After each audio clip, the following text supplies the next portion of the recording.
Saludos, mi nombre es Pablo Rodríguez, soy estudiante de la licenciatura en Nutrición Aplicada en la Universidad Abierta y a Distancia de México.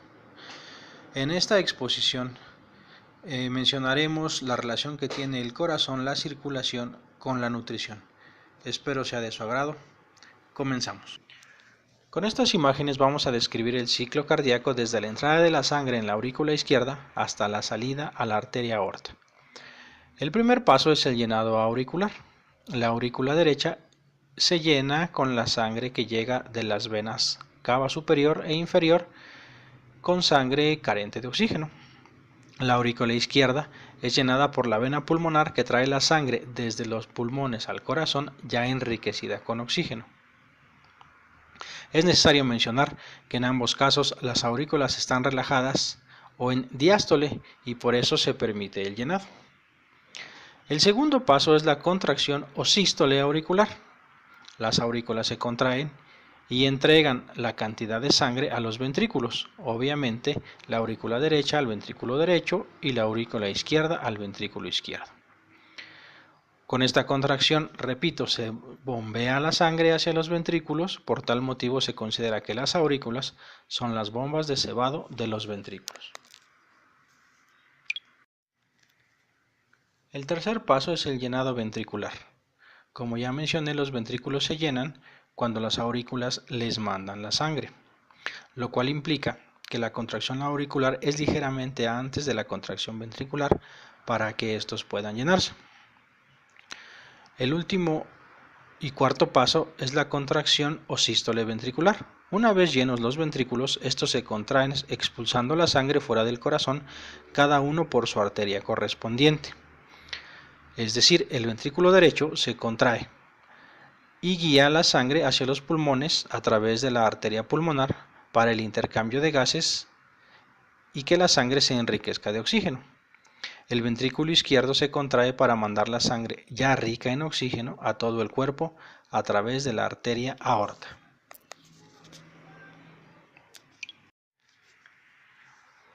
Una vez definido el funcionamiento del corazón, ahora vamos a ver hacia dónde va la sangre, esto es al sistema circulatorio. Y mencionaré que existen dos tipos de circulación.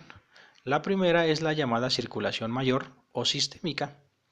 Está definida por el flujo sanguíneo que surge del ventrículo izquierdo y es distribuido a través de la arteria aorta hacia todo el cuerpo para nutrir a las células de oxígeno y nutrientes. La otra circulación es la menor o pulmonar y es el flujo sanguíneo que parte del ventrículo derecho hacia los pulmones para realizar el intercambio de gases y que la sangre rica en oxígeno regrese al corazón.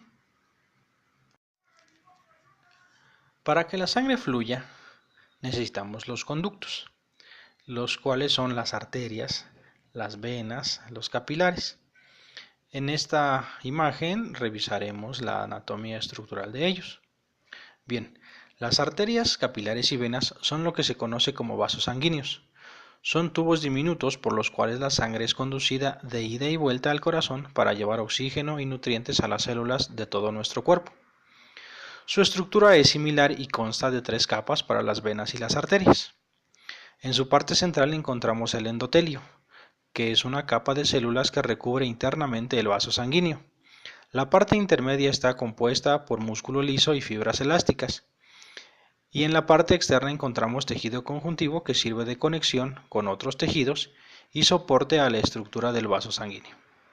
En el caso de los capilares, solo tienen la parte interna, la del endotelio, que es justo donde se realiza el intercambio de oxígeno y nutrientes entre la sangre con los diferentes tejidos del cuerpo.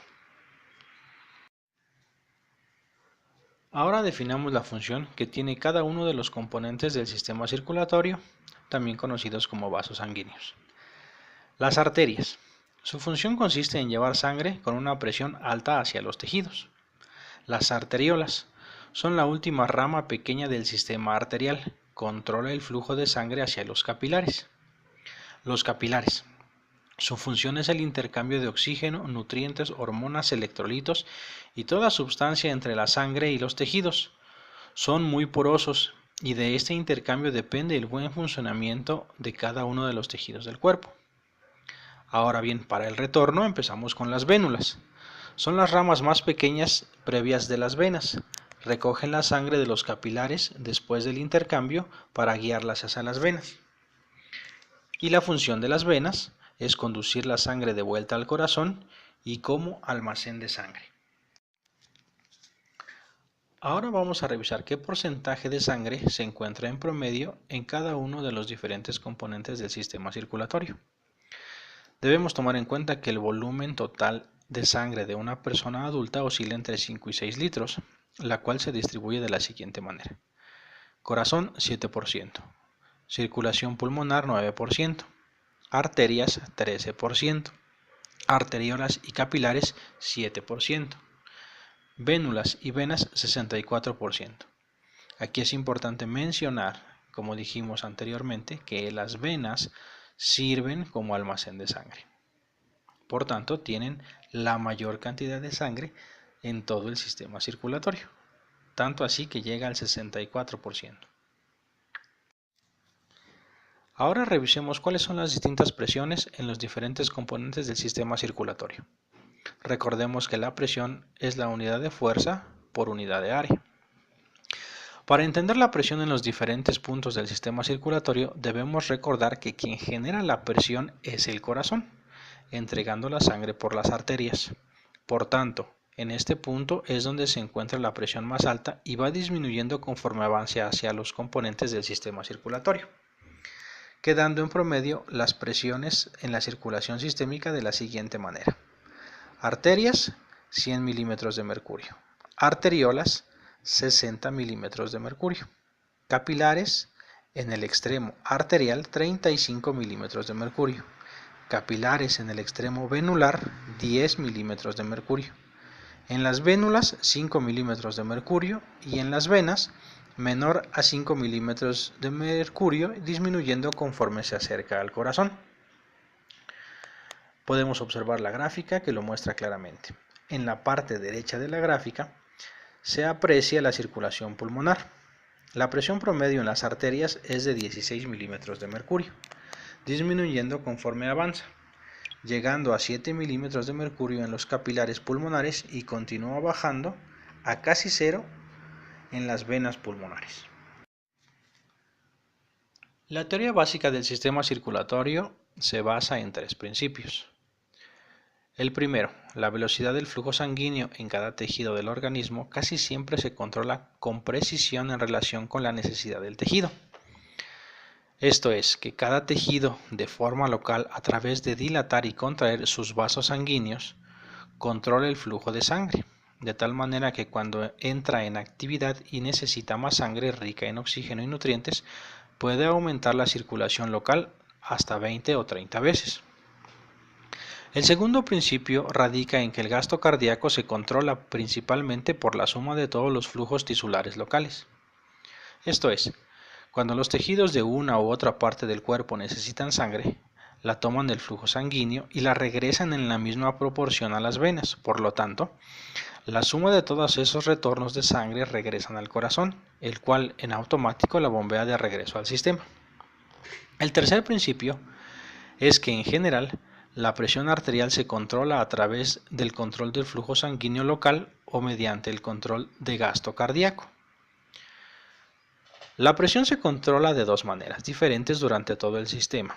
O se aumenta la frecuencia de la bomba o se contraen los capilares, de tal forma que la presión se mantiene en los rangos debidos para que en el sistema local y total funcione correctamente. Hemos hablado del flujo sanguíneo, pero llegó el momento de definirlo concretamente, y es la cantidad de sangre que pasa por un punto del sistema circulatorio en una unidad de tiempo. Ahora bien, este flujo, como todos los flujos, puede presentar un flujo laminar o un flujo turbulento. En la dinámica de fluidos, un flujo laminar se define como aquel donde las moléculas del fluido se mueven sin variar la distancia que tienen con las paredes del tubo. Es decir, Las moléculas más cercanas a las paredes se mantienen a esa distancia de la pared. Las moléculas al centro se mantienen al centro, de tal suerte que siendo un flujo sanguíneo, las moléculas de sangre se mantienen fluyendo, pero sin variar su distancia de las paredes de los vasos sanguíneos que los llevan. Ahora el flujo turbulento. Se define como un flujo desordenado o revuelto de la sangre a través del vaso sanguíneo que la lleva. Normalmente es provocado por una velocidad alta, alguna obstrucción, un giro brusco o una superficie rugosa. Pero veamos las imágenes, creo que la imagen lo aclara perfectamente. También definamos con exactitud qué es la presión sanguínea y cómo se mide. La presión sanguínea es la fuerza que ejerce la sangre circulante sobre las paredes de los vasos sanguíneos que la contienen.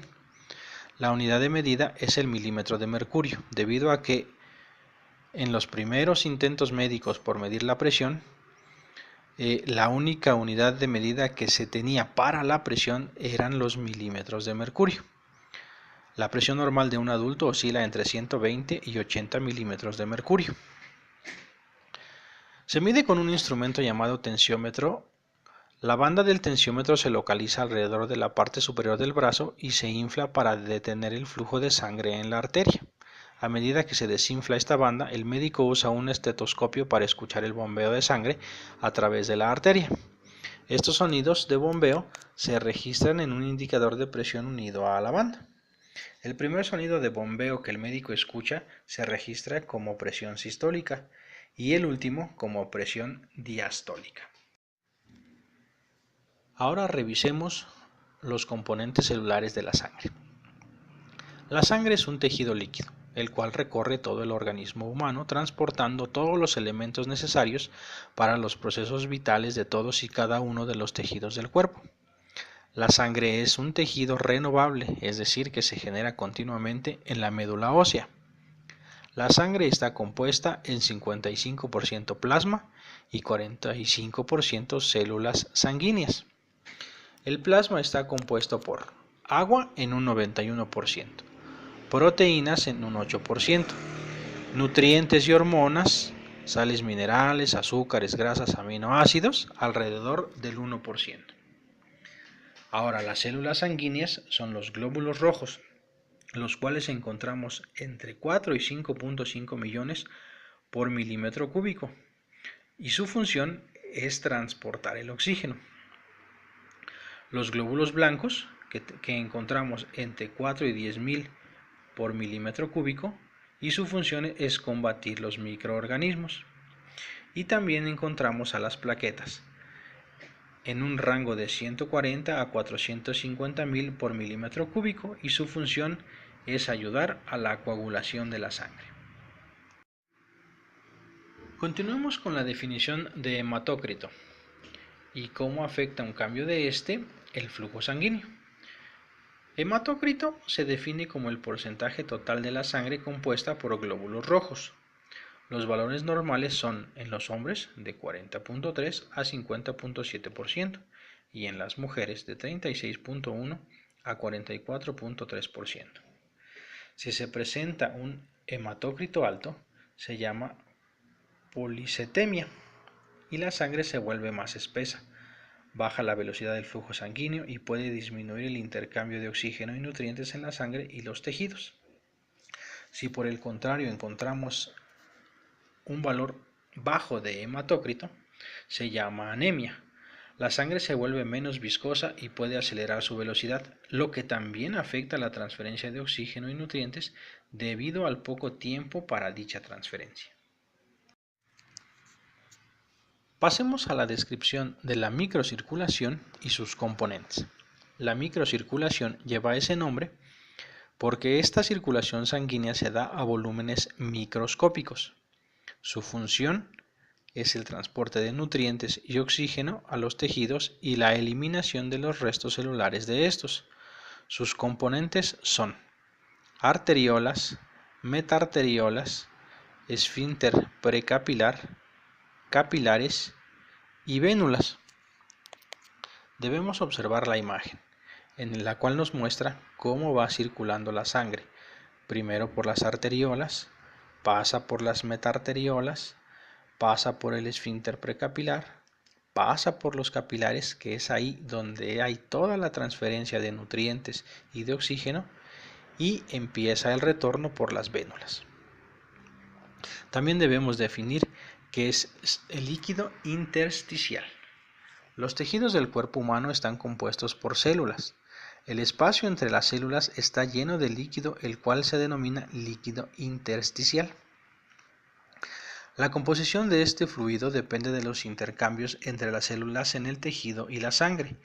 Por lo tanto, este líquido tiene diferentes composiciones en los diferentes tejidos de las diferentes partes del cuerpo, pero en todos ellos encontramos aminoácidos, azúcares, ácidos grasos, sales minerales, hormonas, coenzimas y neurotransmisores.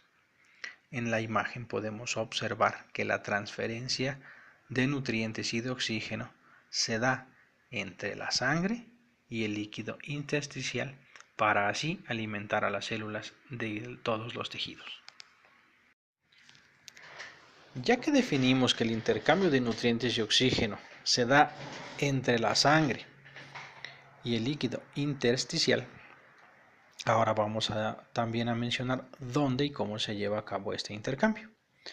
El intercambio de sustancias entre sangre y líquido intersticial se lleva a cabo a través de la membrana capilar y de los poros de dicha membrana. Las sustancias liposolubles se transmiten directamente por la membrana, como son el caso de los gases oxígeno y dióxido de carbono, mientras que las no liposolubles y las hidrosolubles se transmiten por los poros, como la glucosa, los iones de cloro y sodio y la misma agua. Ahora bien, ¿qué factores influyen en este intercambio? En el intercambio influye la vasomotilidad, que se define como la contracción intermitente de las metarteriolas y esfínteres capilares para variar la velocidad de flujo sanguíneo al tejido. Otro factor que influye es la difusión, que es la consecuencia del movimiento térmico de las moléculas. Un factor más que influye es el tamaño de las moléculas, ya que esto implica cierta facilidad para pasar por los poros de las moléculas pequeñas y cierta dificultad de las moléculas grandes para pasar por los poros. Ahora bien, otro factor muy importante que influye aquí son las presiones. ¿Como cuáles? Como la presión capilar, que forza la salida de líquido a través de la membrana. La presión del líquido intersticial, que tiende a forzar la entrada de líquido a través de la membrana. La presión coloidoscópica de la sangre, que provoca ósmosis de líquido hacia el interior de la membrana. Y por último, la presión coloidoscópica del líquido intersticial, que provoca ósmosis de líquido hacia el exterior de la membrana. Bien, yo creo que la gráfica aquí es muy explícita, ya que nos muestra qué presiones favorecen la entrada o la salida del líquido.